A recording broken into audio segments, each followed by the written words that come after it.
अन्नदाता कार्यक्रम सुनने वाले सब बहन भाइयों का न वीरेंद्र भाई की राम राम।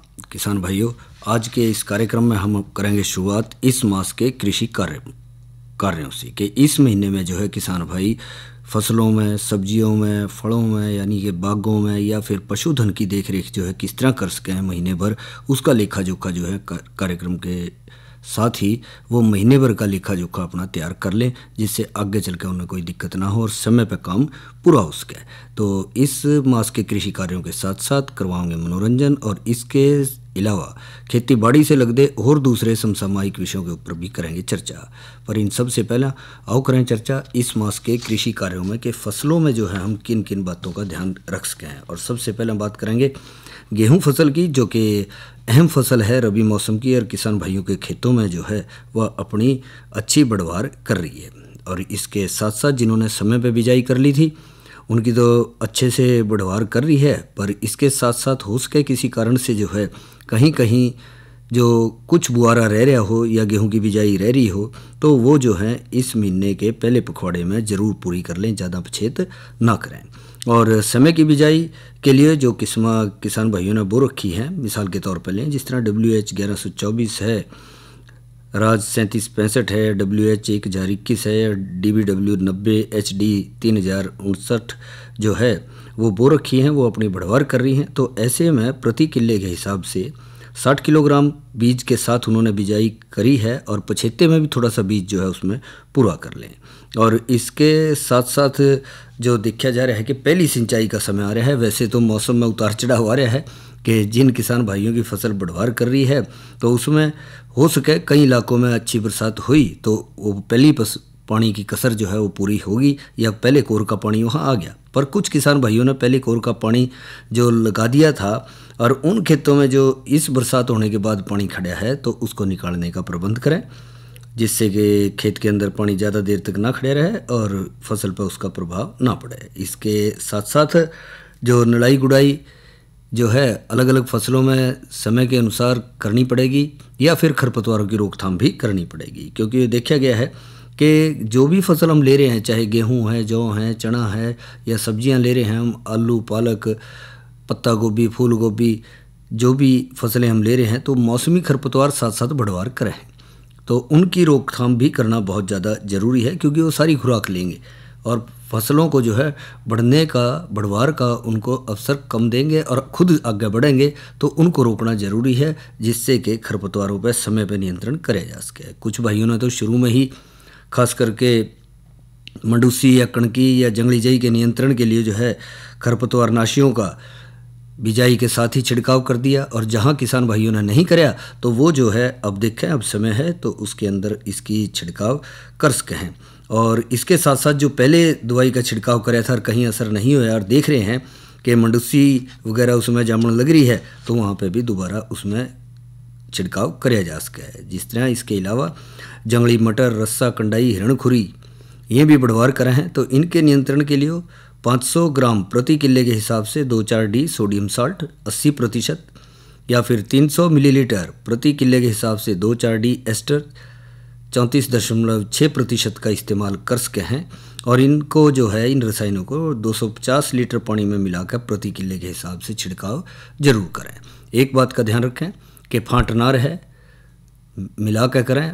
जो आप रड़ाई ले रहे हैं तो उसमें जो चक्कर लगा रहे हैं छिड़काव के लिए थोड़ा सा चढ़ा कर करें जिससे कि उसमें फांट ना रहे, क्योंकि जहाँ बीच में कसर रहेगी या लाइन रहेगी तो वहीं जो है ये खरपतवार फिर जामने शुरू हो जाएंगे और फिर जो हमारी फसल है उसके ऊपर इसका प्रभाव पड़ेगा। तो हमने उसका ध्यान रखना है।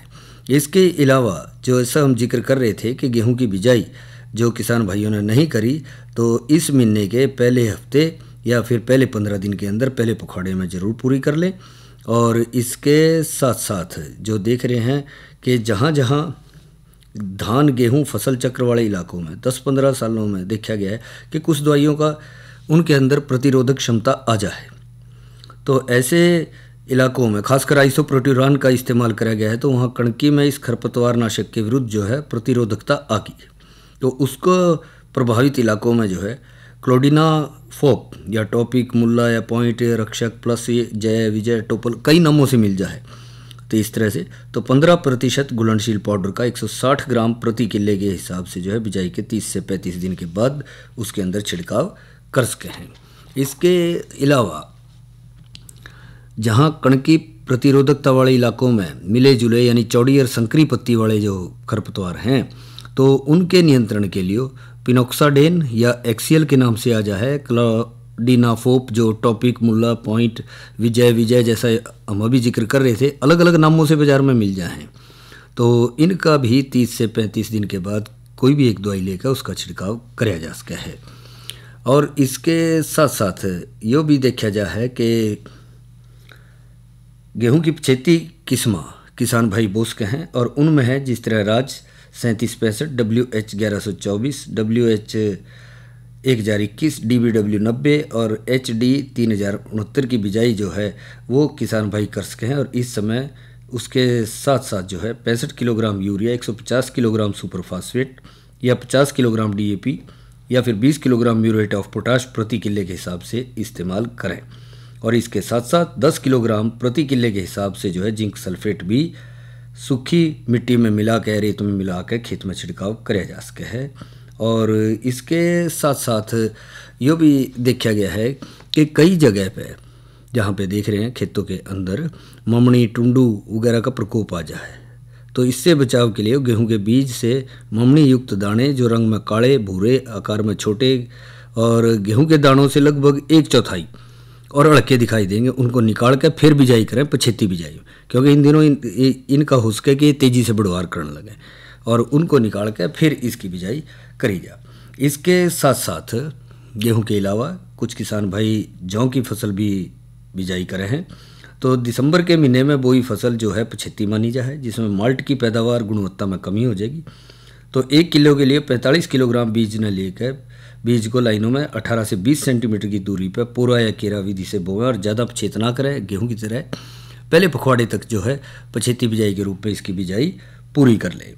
और समय पर बीजी गई फसल में बिजाई के 40-45 दिन बाद पहला पानी उसमें लगा दें। मौसम का रुख देख कर पानी लगावें उसके साथ ही। और बिजाई के समय 26 kilogram urea, 75 kilogram super phosphate, 10 kilogram muriate of potash जो है उसके अंदर दे सके हैं।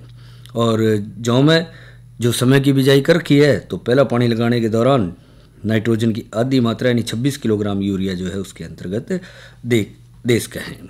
इसके साथ साथ जौ में जो है पहली सिंचाई के बाद 1 या फिर 2 बार फसल की निराई गुड़ाई करें। और उसमें जो ऐसा नहीं कर सकें तो 200 से 250 लीटर पानी में 400 ग्राम 2,4-D सोडियम साल्ट प्रति किले के हिसाब से घोल तैयार करके 40 दिन के बाद छिड़काव करने से चौड़ी पत्ती वाले खरपतवार नष्ट हो जाएंगे। और चौड़ी पत्ती वाले खरपतवारों के नियंत्रण के लिए एलग्रिप 20% घुलनशील पाउडर दानेदार जो है 8 ग्राम और 200 मिलीलीटर चिपचिपा पदार्थ कोई भी उसके अंदर मिला लें और उसके बाद उसका छिड़काव कर सकें। यह तो बात करी हमने गेहूं और जौ की। इसके अलावा जो है बहुत से किसानों के भाइयों के पास चना फसल भी जो है वह बढ़वार कर रही है। तो चने में ज़रूरत के अनुसार फूल आने से पहले 1 हल्का पानी उसमें दे सके हैं, मौसम का रुख देख के जैसा है। और चने की पत्तियों पर जो भूरे रंग के धब्बे दिखाई दे रहे हैं तो समझना चाहिए कि चने के खेत में जिंक की कमी है। इसलिए इस खेत में अगली बिजाई से पहले 10 किलोग्राम जिंक सल्फेट उसके अंदर जरूर देना। और हरियाणा चना नंबर 1 को सिंचित इलाकों में दिसंबर के पहले पखवाड़े तक भी बोया जा सके है। तो जो भाई लगाने के इच्छुक है चना अपने खेतों में और किसी कारण से नहीं लगा पाए और खेत ही खाली हो रहे हैं तो उसके अंदर में लगा सके हैं। और कभी कभी देखा जाए फली छेदक सुंडी इन दिनों में फूलों और पत्तों पे जो है प्रकोप कर दे, तो इसके नियंत्रण के लिए 200 मिलीलीटर मोनोक्रोटोफास 36 SL या 400 मिलीलीटर क्विनलफास 25 cc ने 100 लीटर पानी में मिलाकर प्रति किले के हिसाब से छिड़काव कर सके हैं।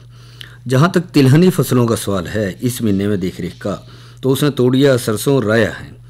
महीने के दूसरे पखवाड़े में तोरिए की जो पकी हुई फसल है उसकी कटाई करें शुरू।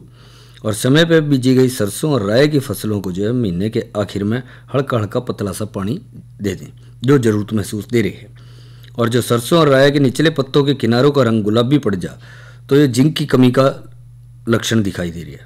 इसके लिए 1 kilogram zinc sulphate 5 kilogram urea को 200 लीटर पानी में घोल तैयार करके प्रति किले के हिसाब से फसल पर छिड़काव करें। पत्तों पर सफ़ेद फफोड़े वाली बीमारी से रक्षा के लिए 600 ग्राम डाइथेन M45 को 250 से 300 लीटर पानी में घोल बनाकर प्रति किले के हिसाब से छिड़के। बिजाई से पहले 96 किलोग्राम किसान खाद और 50 किलोग्राम सिंगल सुपर फास्फेट तोड़िया और सरसों के खेतों में प्रति किले के हिसाब से दे सके हैं। जहाँ तक सरसों, राया, तोड़िया पे चेपा या अड़ या महू का असर का सवाल है, तो पत्तों, टहनियों, फूलों, फड़ियों से रस चूस के काफ़ी नुकसान पहुँचा दे और इसका प्रकोप जो है औसतन 10% फूलों वाली शाखाओं पर ज़्यादा देखा जाए। तो उसके लिए रोगोर 30 सीसी ने 250 से 400 लीटर पानी में मिलाकर प्रति किले के हिसाब से 15 से 20 दिन के अंतर पर जो है छिड़काव कर सके हैं। दवाई की मात्रा फसल की बढ़वार के ऊपर भी निर्भर करे है। और जो सरसों वगैरह के खेत में किसी भी खरपतवारी नाशी या फिर कीटाणुनाशक का या कीटनाशी का इस्तेमाल कर रहे हैं, तो ऐसी फसल को खाने के लिए इस्तेमाल बिल्कुल भी ना करें या फिर कम से कम 10 दिन के बाद इस्तेमाल करें और अच्छी तरह से पत्तों को जो है गुनगुने पानी में धो के फिर ही उसके पत्तों को साग वगैरह या सब्जी के तौर पर इस्तेमाल करें। जहाँ तक गन्ने की फसल का सवाल है, तो गन्ने की मध्य समय में पकने वाली किस्मों की कटाई कर सके हैं और यदि तैयार है तो जिस हिसाब से आपके पास जहाँ भी आपने गिर रहे हैं किसी चीनी मिल में या फिर गुड़ बनाने के लिए काट रहे हैं, तो उसका समय आ रहा है, धीरे धीरे उसकी कटाई की तरफ बढ़ें। और देर से पकने वाली किस्मों को पाले से बचाने के लिए समय समय पर हल्का पानी जो है खेत में ज़रूर लगा दे रहे हैं, जिससे कि उस पाले से बचे रहें। और लाल सड़न रोग से प्रभावित खेतों से गन्ने की कटाई पहले कराएं, उसका ध्यान रखें और अगले साल जो है फिर ऐसे लाल सड़न रोग से प्रभावित खेतों में जो है उस गन्ने की मोंडी फसल ना लें। बरसीम लूसण का जहाँ तक सवाल है, तो फसलों को हरे चारे के लिए कटाई करने के बाद उसमें हल्का पानी लगावें और लूसण की फसल को भी पहला पानी दें। सर्दियों में 20-25 दिन के अंतर पर फसल को पानी देते रहें। ज़्यादा सर्दी पड़ने में 13 किलोग्राम यूरिया डालने से बढ़वार उसकी ठीक रहेगी। और दलहनी फसलों में का जहाँ तक सवाल है, तो मसर की उन्नत किस्मों में हरियाणा मसर नंबर 1, सपना और गरिमा जो है ये बेहतर हैं। तो मसर की पछेती बिजाई इस महीने के पहले हफ्ते तक कर सके हैं। इसके लिए 18 से 20 किलोग्राम बीज प्रति किले तक इस्तेमाल करें। मसर की पछेती बिजाई की सूरत में भी 15 kilogram urea, 100 kilogram super phosphate प्रति किले के हिसाब से इस्तेमाल करें। और जो सुपर फास्फेट किसी कारण से ना हो, तो यूरिया और सुपर फास्फेट की जगह अकेला 35 किलोग्राम DAP जो है बीज के साथ नीचे ही ड्रिल कर दें। और मसर की बिजाई से पहले बीज में जो है राइजोबियम का टिक्का लगाना ना भूलें। और रेतीली ज़मीन में 10 किलोग्राम जिंक सल्फेट प्रति किले के हिसाब से उसके अंदर ज़रूर दे दें। तो भाइयों, यह तो बात करी हमने कि फसलों में खास करके जैसा हम जिक्र कर रहे थे गेहूँ, जौ, चना, गन्ना या तिलहनी फसलें में और दलहनी फसलों में जो है किसान भाई क्या कुछ काम इस महीने में कर सके हैं, इस पर करी हमने चर्चा।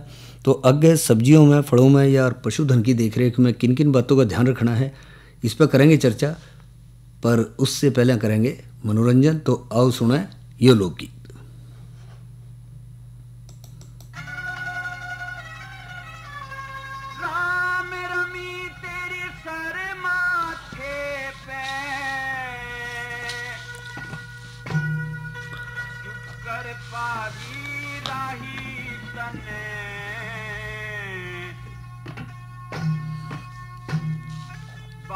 साल में आज आन के शुक्र शान दिखाई तने। शुरू में कंसंट्रेट करना बहुत जरूरी है। शुक्र पागे रहे तने, बार साल में आज आन के शुक्र शान दिखाई तने।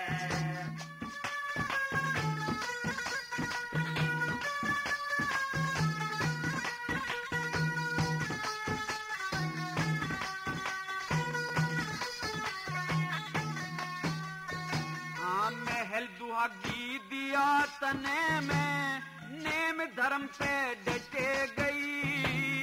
मद जोबन की डेरी मेरी सस्ते भाव में लुटे गई। सच्चे मन के नाम आपका रोज पियाजी रचे गई।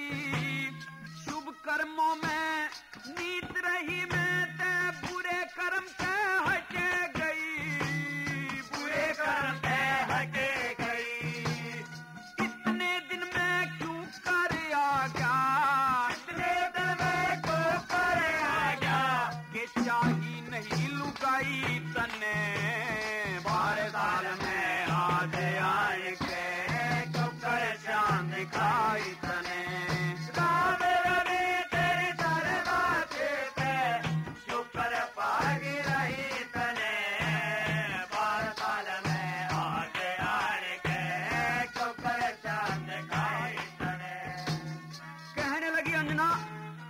राजन, आपको क्या पता कि मैं 11 साल कैसे कैसे करके बिताए हैं। मेरी तो आपके बिना वो ही हालत थी जैसे कि कोई प्यासा पानी के बिना तरसता रहता है। तेरे बिना ये सब महल मुझे एक घेरे के समान लगते थे। और फिर के बोली,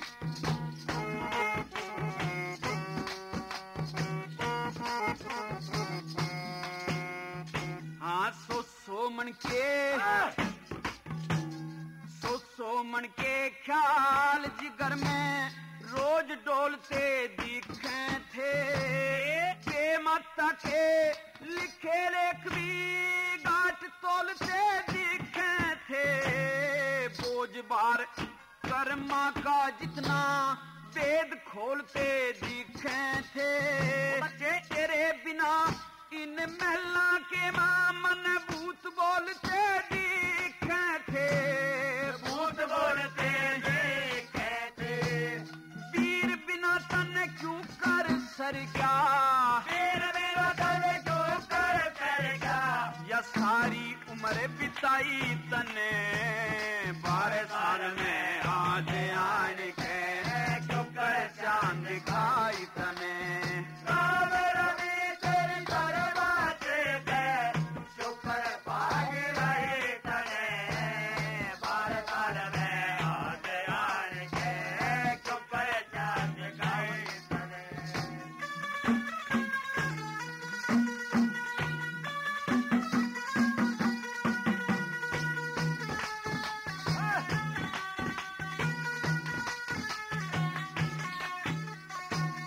ऋषि मुनि सन्यासी योगी माया में गर्भाप रहे।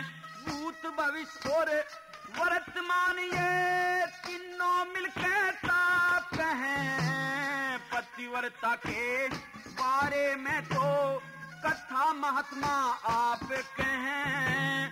जति पुरुष ने सती वीर के छोड़न का भी पाप है।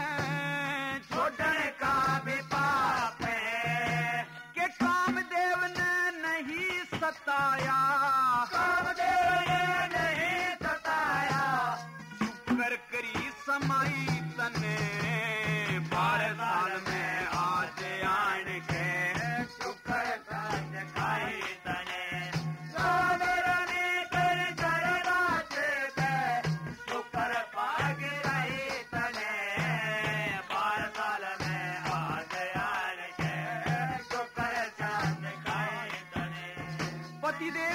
आखिर मैं ये नहीं समझ पाई कि आपने जो 12 साल का दुहाग महल दिया है तो मेरे किस गुनाह पर। इस सुहाग महल में शेर भर आटा जौ का खाने के लिए, पहनने के लिए ये फटे पुराने कपड़े और तीज त्योहारों का के वर्णन करा।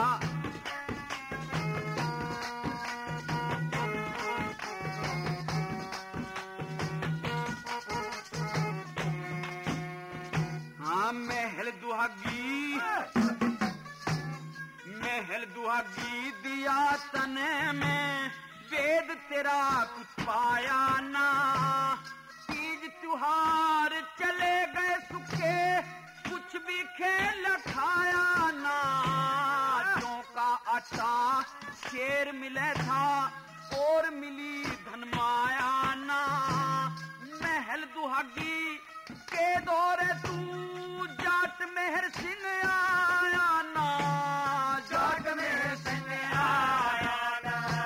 लक्ष्मी चंद मेरा गल घोचा से, लक्ष्मी चंद मेरा गल घोचा से। और के करीब बधाई तने 12 साल में आज आन के शुक्र शान दिखाई तने।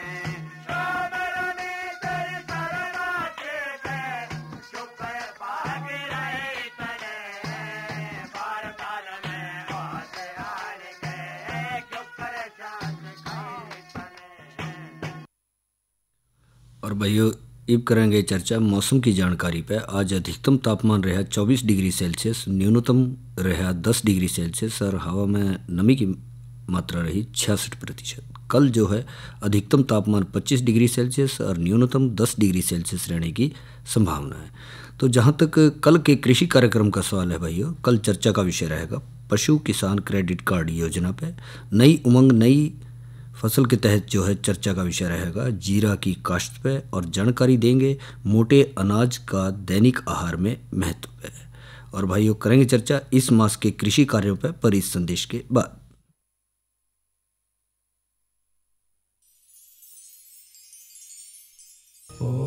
कृषि गौरवम परमम धर्मयम, अर्थात कृषि गौरव परम धर्म है, मानव जीवन का आधार है।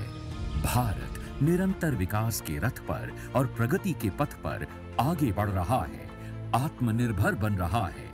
आज भारत विश्व की 5वीं सबसे बड़ी अर्थव्यवस्था वाला देश बन गया है।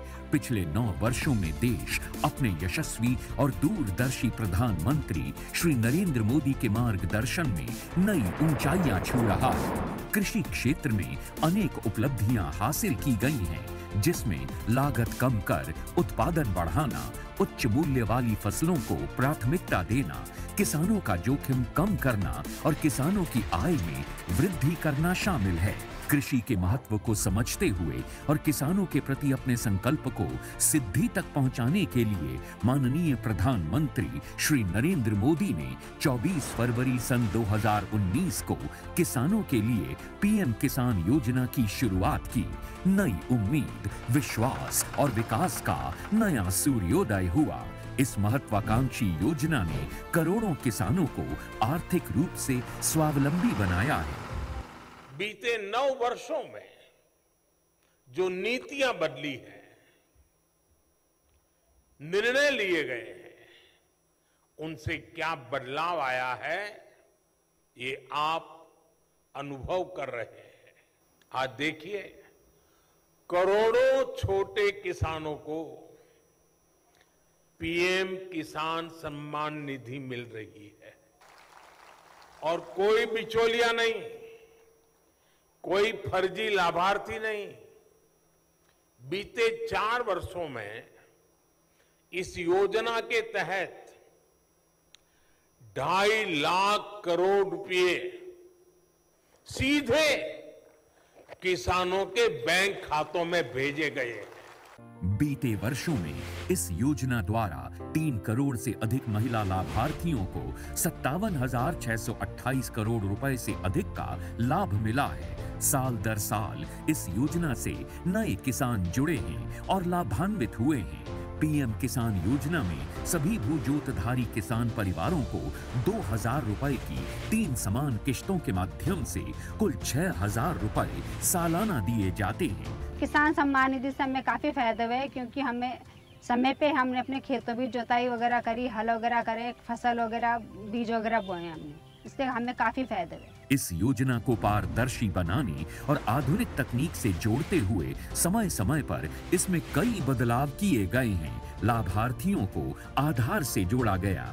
KYC, land record linkage, face authentication इसी की कड़ी हैं। किसान भाई बहन पीएम किसान मोबाइल ऐप और पोर्टल के माध्यम से इस योजना की जानकारी ले सकते हैं। सेल्फ रजिस्ट्रेशन यानी स्वयं पंजीकरण कर सकते हैं और नो योर स्टेटस से अपना स्टेटस देख सकते हैं। इंडिया पोस्ट पेमेंट्स बैंक और CSC के माध्यम से पीएम किसान लाभार्थियों के आधार से जुड़े खाते खोले गए हैं। साथ ही एक चैटबॉट बनाया गया है जिसमें किसान अपनी भाषा में पीएम किसान से संबंधित समस्या का समाधान पा सकते हैं। आजादी के अमृत काल में माननीय प्रधानमंत्री के डिजिटल इंडिया के संकल्प को पूरा करते हुए भारत सरकार ने किसानों को जानकारी और योजनाओं का लाभ देने के लिए आधुनिक तकनीकों का इस्तेमाल करते हुए digital public infrastructure, digital crop survey, कृषि मैपर और weather information data network system यानी विंड्स के जैसे कई क्रांतिकारी कदम उठाए हैं जो किसानों के जीवन को नई दिशा दे रहे हैं। मैंने अपने आधार के माध्यम से योजना के पंजीकरण करवाया था, तब से मुझे हर किस्त मिल रही है और मैं अपने किसानों के काम को और बेहतरीन बना पा रहा हूँ और मेरा परिवार खुश है। विश्व की सबसे बड़ी डायरेक्ट बेनिफिट ट्रांसफर योजनाओं में से एक प्रधानमंत्री किसान सम्मान निधि योजना की 13वीं किश्त का भुगतान 100% आधार आधारित पेमेंट माध्यमों से ही हुआ है। माननीय प्रधानमंत्री श्री नरेंद्र मोदी ने पीएम किसान की 14वीं किश्त के रूप में 8 करोड़ से अधिक किसानों के बैंक खातों में 16,000 करोड़ रुपए से अधिक की सम्मान राशि का डायरेक्ट ट्रांसफर कर दिया है। आज किसान भाई बहन आत्मनिर्भर और प्रगतिशील बन खुशहाली की राह पर अग्रसर हैं। 9 वर्षों में कृषि क्षेत्र में बनाए नए कीर्तिमान, उन्नति और समृद्धि के पथ पर हैं किसान।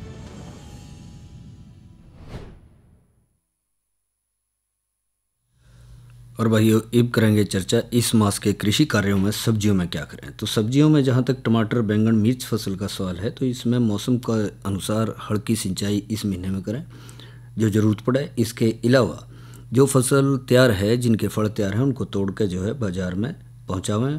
टमाटर के थोड़ा सा अध पके फल तोड़ें और उनको बाज़ार में ले जा सकें। इसके अलावा नर्सरी में जो पौध तैयार है उसकी देखभाल करें और समय पर उसकी रोपाई करें। हाँ, जिन भाइयों को और ज़रूरत महसूस दे रही है कि अगली फसल लेने के लिए इसकी नर्सरी तैयार करनी है, तो वो इस महीने में कर सकते हैं। गोभी वर्गीय सब्जियों में भी जो उनके फल तैयार हो रहे हैं, तो उनको तोड़ कर अच्छे से नज़दीकी बाज़ार में पहुंचा सकें। इसके अलावा हानिकारक कीड़ों, चेपा, कुबड़ वाला कीड़ा, डायमंड बैकमाथ से बचाव के लिए 400 मिलीलीटर मेलाथियान 50 सीसी को 250 लीटर पानी में घोल तैयार करके इसका छिड़काव कर सके हैं। और पालक की फसल में भी हल्की सिंचाई करते रहें मौसम के अनुसार और समय समय पर उसकी कटाई करें। और खड़ी फसल में 2 बार नाइट्रोजन खाद यानी 22 किलोग्राम यूरिया प्रति किले के हिसाब से ज़रूर दें। जड़ वाली सब्जियों में मूली, शलगम, गाजर वगैरह की जो बिजाई कर सके हैं इस महीने में भी, तो वो किसान भाई करें। और जो जड़ें तैयार हैं उनको निकाल के नज़दीकी बाज़ार में पहुँचावें और खुली हुई जड़ों पर हल्की हल्की मिट्टी भी चढ़ा सकें। मटर की बिजाई के लगभग 4 से 6 हफ्ते के बाद यूरिया 13 किलोग्राम प्रति किले की दर से जो है उसमें देकर हल्की सिंचाई कर सके हैं और नड़ाई गुड़ाई समय समय पर जरूर करें। आलू की फसल में भी मिट्टी चढ़ाने के साथ ही नाइट्रोजन खाद दे चुके हैं तो ठीक है, जो नहीं दिया है तो नाइट्रोजन खाद उसकी पूरी करें और खेत में जो है नियमित हल्की सिंचाई करते रहें। इसके साथ साथ जो फलदार पौधे हैं, जो सदाबहार पौधे इस बार किसान भाइयों ने लगाए थे या पिछले साल लगाए थे, उनको पाले से बचाने के लिए इस महीने में उनके ऊपर घास फूस, पुराली वगैरह के या पुराल के जो है झोपड़े बना सके हैं, जिससे कि सीधी हवाओं से वो बच सकें और पाले का असर कम हो। और इसके साथ साथ उसमें कंपोस्ट या गोबर की गली सड़ी तैयार खाद भी उसके अंदर छोटे पौधों में और बड़े पौधों में उनकी उम्र के अनुसार दें। और इसके साथ साथ जहाँ तक पशुओं का सवाल है, सर्दी से बचाव का ध्यान रखें, पशु प्रबंध ठीक रखें और तेज़ हवा के झोंकों से बचाव रखें। अच्छा दिन में हवा का आवागमन हो, खुलें, उसको धूप भी लगावें समय के अनुसार। और इसके साथ साथ साफ़ सफाई का पूरा ध्यान रखते हुए उसका जो है ख्याल रखें। इस महीने भैंसा जो हैं नए दूध होने के लक्षण दिखावेंगी तो नज़दीकी पशु चिकित्सक से दिखा के कृत्रिम गर्भाधान करवा सके हैं उनके अंदर। तो इसके साथ साथ भाइयों, किसान कॉल सेंटर नंबर पे फ़ोन करके, जिसका नंबर है 1551 पे फ़ोन करके अपनी खेती संबंधी समस्याएं और सुझाव साझा कर सकें हैं। और इसी के साथ हमारे आज के अन्नदाता कार्यक्रम का समय समाप्त हुआ, तो वीरेंद्र भाई ने इजाज़त दो। अच्छा भाइयों, राम राम।